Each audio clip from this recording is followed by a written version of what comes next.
What is your story of becoming discreetly wealthy? I wasn't going to answer this question, but what the heck. First of all, I was lucky that my parents were upper middle class. I was able to go to college and get my master's degree for free. My parents paid for my tuition and other fees. In exchange, I had to combine college with a job to have some spending money. I was perfectly fine with that. So when I graduated, I already had a $90,000 a year job waiting for me because I was a really good student. Once I started working, in September of 1990, I moved out of my parents' house and rented an apartment for give and take $1,000 a month. So I was able to save a lot of money since I had no debt. In May of 1993, I had the foresight of investing in the stock market and bought myself 1,000 shares of Dell Computer for approximately $24,000 and change.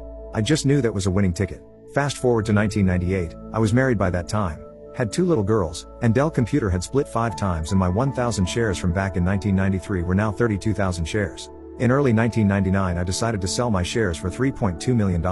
Barely 3 months later, Dell split again, but I definitely have no regrets for not holding on to them a little longer. With that money I bought myself an apartment building and hired a property management company to deal directly with prospects and tenants, saving me time and worry over marketing my rentals, collecting rent, handling maintenance and repair issues, responding to tenant complaints, and even pursuing evictions.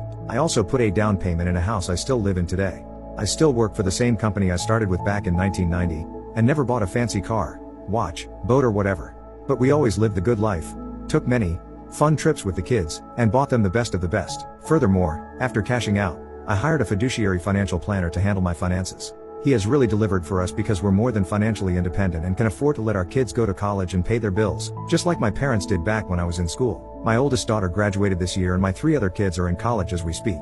I'm sure that every reader who has attended college or has a kid who does, knows how expensive it is. In 2021, I retired after working 28 years for the same employer. My Kathy and I have no wild plans other than taking a lot of vacations. For me personally, I never participated in the rat race for more money, a bigger house, fancier car, or other optics. I've always worked to live, not live to work. I'm glad with how I lived my life, and if I had the chance to do it all over again, I wouldn't do it any other way.